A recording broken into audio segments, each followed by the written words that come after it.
జై తెలంగాణ.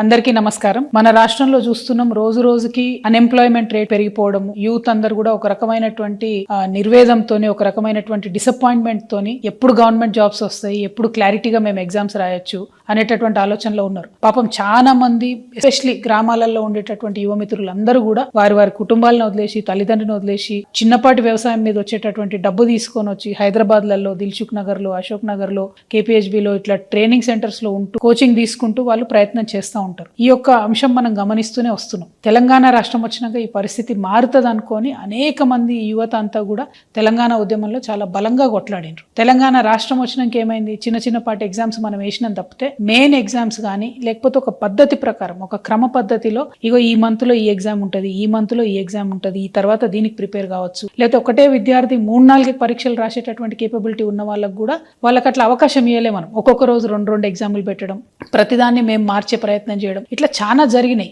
అయితే ఈ కన్ఫ్యూజన్ అంతా కూడా యువమిత్రులు ఆ కోపాన్ని అంతా, ఆవేదన అంతా, ఆక్రోశాన్ని అంతా కూడా ఈ బీఆర్ఎస్ పోతే మన కాంగ్రెస్ వస్తే న్యాయం జరుగుతుంది అని చెప్పి బీఆర్ఎస్ ఓడగొట్టిండ్రు. యువమిత్రులు ఊరూరు తిరిగి వాళ్ళ తల్లిదండ్రుల కాళ్ళు మొక్కి మరి కాంగ్రెస్ కోటేపించారు. కాంగ్రెస్ వచ్చినాకనన్నా మరి జాబ్ క్యాలెండర్ వస్తుంది, ఏ నెలలో ఏ జాబ్ పడుతుంది అనే క్లారిటీ వస్తుంది అంటే అది కూడా లేదు. అయితే ఇక్కడ దారుణం ఏం జరిగిందంటే, బీఆర్ఎస్ ప్రభుత్వం ఉన్నప్పుడు స్టేట్ లెవెల్ పోస్టులలో కూడా ఏవైతే ఇంజనీర్ల పోస్టులు ఉంటాయో, సపరేట్ గా ఎగ్జామ్ రాసి వాటికి క్వాలిఫై అయ్యాల్సిన పోస్టులు ఉంటాయో, అట్లాంటి పోస్టులు కూడా జెన్కోలో మన బోయిన్పల్లి సరిత లాంటి వాళ్ళ కేసులో ప్లస్ ఇంకో 5-6 కేసులో మనం చూసినాం. దాదాపు 1,50,000 జీతానికి ప్రొవిజనల్ అనేటటువంటి ఒక చిన్న పదం అడ్డం పెట్టుకొని ఎటువంటి పరీక్షలు లేకుండా ఉద్యోగాలు ఇచ్చినటువంటి పరిస్థితి చూసినాం. అప్పుడు జరిగినటువంటి అన్యాయాన్ని తెలుసుకొని అందరం కూడా బాధపడ్డాం. ఆ తర్వాత జిల్లా స్థాయిలో కూడా ఆనాడు కూడా నిర్మల్లో అనేకమైనటువంటి అకృత్యాలు బయటకు వచ్చినాయి. ఆ పోస్టులన్నీ కూడా అమ్ముకున్నారు. 44 పోస్టులు దాదాపు 12 లక్షలు, 14 లక్షలు, 15 లక్షలకు అమ్ముకుంటే అది అందరూ కూడా జనం గగ్గోలు పెట్టి, యువమిత్రులంతా గగ్గోలు పెడితే అవి క్యాన్సిల్ అయినాయి. ఇప్పటికి కూడా పాపం అప్పుడెప్పుడో చేరినటువంటి వాళ్ళు, కాంట్రాక్ట్ పద్ధతిలో చేరినటువంటి వాళ్ళు నిర్మల్లో ఇంకా కొనసాగుతున్నారు. వాళ్ళే డబ్బులు ఇచ్చి ఉన్నారు, కానీ ఎటువంటి న్యాయం కూడా జరగలేదు.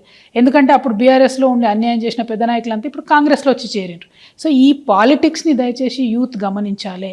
నేను ప్రభుత్వానికి హెచ్చరిక చేస్తూ ఉన్నా. నా దగ్గరికి చాలా మంది యువమిత్రులు వచ్చిండ్రు. వారు భయపడుతున్నది ఏంటంటే, ఎట్లా అయితే బీఆర్ఎస్ గవర్నమెంట్లో రాష్ట్ర స్థాయి పోస్టులలో, జిల్లా స్థాయి పోస్టులలో అన్యాయం జరిగిందో, అది ట్రాన్స్కో కావచ్చు, జెన్కో కావచ్చు, ఇరిగేషన్ కావచ్చు, రెవెన్యూ కావచ్చు, అదేవిధంగా మున్సిపల్ కావచ్చు, ముఖ్యంగా మన ముఖ్యమంత్రి గారి శాఖ కావచ్చు, అన్ని జిల్లాలలో కూడా ఇప్పుడు కొన్ని పోస్టులు పడతా ఉన్నాయి.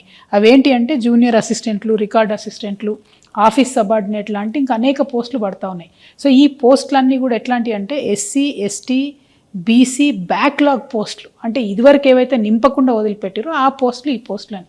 సో ఆ పోస్టులన్నింటినీ కూడా పొలిటికల్ పైరవులతోని, కొంతమంది అవినీతి అధికారుల అండతోని నింపుతున్నారు డబ్బులు తీసుకొని అనేటటువంటి ఒక ఆందోళన చాలామంది నిరుద్యోగ మిత్రులు వ్యక్తం చేస్తున్నారు. నా దగ్గరకు వచ్చి కలిసిన వాళ్ళలో నిజామాబాద్ కావచ్చు, కామారెడ్డి కావచ్చు, మహబూబ్ నగర్ కావచ్చు, కరీంనగర్, నిర్మల్, ఆదిలాబాద్, వికారాబాద్, ఇట్లా అనేక జిల్లాల నుండి యూత్ అంతా వచ్చి కూడా మాట్లాడుతున్నటువంటి సందర్భం. సో నేను ఈ ప్రభుత్వానికి ఒకటే హెచ్చరిక చేస్తూ ఉన్నా. ఏవైతే ఇట్లా బీఆర్ఎస్ టైంలో అన్యాయం జరిగిందో, ఏదైతే పోస్టులు అమ్ముకున్నారనేటటువంటి ఆరోపణలు, అక్కడక్కడ రుజువైనటువంటి ఆరోపణలు ఉన్నాయో, ఏదైతే చిన్న జిల్లా స్థాయి పోస్టులు కూడా అమ్ముకున్నారో, అదే పరిస్థితి మల్లయ్యల కాంగ్రెస్లో వచ్చేటట్టు కనబడతా ఉన్నది. దయచేసి కళ్ళు తెరవండి, అధికారులకు స్ట్రిక్ట్ వార్నింగ్ ఇవ్వండి. నేను జిల్లా కలెక్టర్లందరినీ కూడా రిక్వెస్ట్ చేస్తూ ఉన్నా, ఈ డిపార్ట్మెంట్లో జిల్లా స్థాయి పోస్టులన్నీ కూడా మీ కలెక్టర్ల పరిధిలోనే ఉంటాయి. ప్రాపర్ ట్రాన్స్పరెంట్ రిక్రూట్మెంట్ చేయండి. చాలామంది యంగ్స్టర్స్ ఆశలు పెట్టుకొని ఉన్నారు, ఈ జాబ్స్ మాకు వస్తాయి, మేము సెటిల్ అవుతాం లైఫ్లో అనే ఆశతో ఉన్నారు. పైగా యువమిత్రుల్ని, మెరిట్ ఉన్న వాళ్ళని మనం ప్రోత్సహించినట్టయితే మన రాష్ట్ర అభివృద్ధిలో కూడా మంచిగా పాల్గొంటారు. కాబట్టి కలెక్టర్లకు నేను రిక్వెస్ట్ చేస్తూ ఉన్నా, మీరు చూడండి. ఇంకొక మాట కూడా నేను చెప్తా ఉన్నా, ఇవాళ అధికార పార్టీలో ఉన్నటువంటి వాళ్ళకైనా, ఈ అక్రమాలకు అండగా నిలబడే అధికారులకైనా ఎప్పుడో ఒకసారి భగవంతుడి దయ వల్ల మాకు కూడా అవకాశం వస్తుంది. అప్పుడు మాత్రం ఇట్లా డబ్బులు ఇచ్చి మీరు చేసినటువంటి ఉద్యోగాలకు కఠినాతి కఠినంగా శిక్ష వేస్తాం. నేను మిగతా యువమిత్రులకు కూడా చెప్తున్నా, డబ్బులు ఇచ్చి అడ్డదారిలో ఉద్యోగాలు తెచ్చుకునే ప్రయత్నం చేస్తే అది ఎక్కువ కాలం నిలబడదు. పైగా మెరిట్ ఉండి మంచిగా ఉన్నటువంటి వాళ్ళకు అన్యాయం జరుగుతుంది. కాబట్టి మీరు కూడా కొంత ఎఫర్ట్ పెట్టి చదివే ప్రయత్నం చేయండి. ఉద్యోగాలు కొనకుండా ఉద్యోగాల కోసం ఫైట్ చేసి, స్టడీ చేసి, కొట్లాడి సాధించుకునే ప్రయత్నం చేయండి. మీకు అండగా జాగృతి నిలబడుతుంది. మెరిట్ స్టూడెంట్స్కి, పేద విద్యార్థులకి, ఉన్న అరెకరం మధ్యకరం పొలం అమ్ముకొని వచ్చి మీ మేధస్సు మీద మీరు డిపెండ్ అయ్యేటటువంటి మీ అందరికి కూడా జాగృతి అండగా నిలుస్తుందని చెప్పి తెలియజేస్తూ ప్రభుత్వం కనువిప్పుతోని వెంటనే చూసుకోవాలి, కళ్ళు తెరవాలి, ఏమేం జరుగుతుందో జిల్లాలల్లో సీరియస్గా విచారణ చేయాలని చెప్పి నేను డిమాండ్ చేస్తూ ఉన్నాను. Thank you. జై తెలంగాణ, జై జాగృతి.